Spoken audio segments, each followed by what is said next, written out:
আজ আমি বানিয়েছিলাম দই ইলিশ। দই ইলিশ তো সবাই একই রকমভাবে বানায়, আমি একটু অন্যরকম বানিয়েছিলাম। প্রথমে মাছটাকে আমি ম্যারিনেট করে রেখেছিলাম 10 থেকে 15 মিনিট। তারপরে মাছগুলো আমি আস্তে আস্তে একে একে সব ভেজে নিচ্ছিলাম। দেখো কয়েকটা মাছ আমি ভেজে নিয়েছি, আর এই কটা বাকি রয়েছে, এগুলো আমি আস্তে আস্তে ভেজে নিচ্ছিলাম। খুব একটা কড়া করে ভাজিনি, যেহেতু দই ইলিশ মোটামুটি একটা ভেজে নিলেই হবে। সব কটা মাছ আমি উল্টে পাল্টে ভালোভাবে ভেজে নিলাম।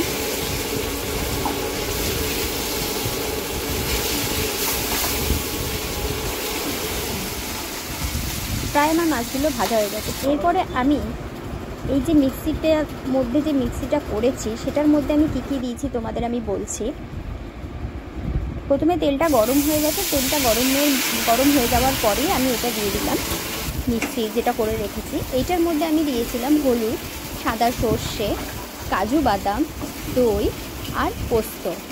আর স্বাদ মতো তোমরা যে যেরকম ঝাল খেতে চাও সেরকমভাবে লঙ্কা দেবে। আর আমি এখন নুন অ্যাড করে ভালোভাবে এটা কষিয়ে নিচ্ছি। আর ওপর দিয়ে একটু সর্ষের তেল আমি দিয়ে দিয়েছিলাম।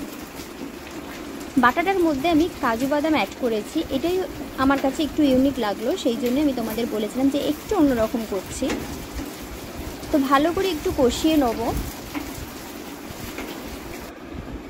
তারপরে একটু জল দিয়ে আমি, যেহেতু লেগে যাচ্ছিলো কাজু বাদাম দেওয়া পোস্ত দেওয়া, সেজন্য জল দিয়ে একটু চাপা দিয়ে একটু ফোটাচ্ছিলাম। ফোটানোর পর আমি আবারও জল দিয়ে ভালোভাবে আরেকটু নাড়িয়ে নিচ্ছি।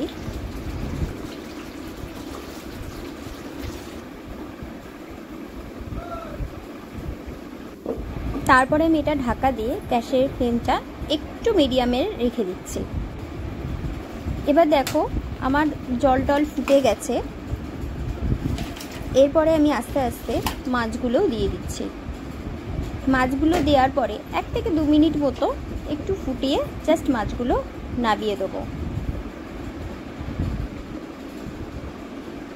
তো আমার রেসিপিটা কেমন লাগলো তোমরা অবশ্যই কমেন্ট করে জানাবে, কারণ যেহেতু আমি এটা কাজু বাদাম অ্যাড করে একটা অন্যরকম চেষ্টা করেছি, আমার তো বেশ ভালো লেগেছে। তোমাদের কীরকম লাগলো অবশ্যই কমেন্ট করে জানাবে। আর আমার এই চ্যানেলে যারা নতুন এসছো অবশ্যই একটু সাবস্ক্রাইব করে দিও। নামানোর পর দেখতে দেখো এরকম লাগছে। তো চলো বাই বাই, সবাই খুব ভালো থেকো, টেক কেয়ার।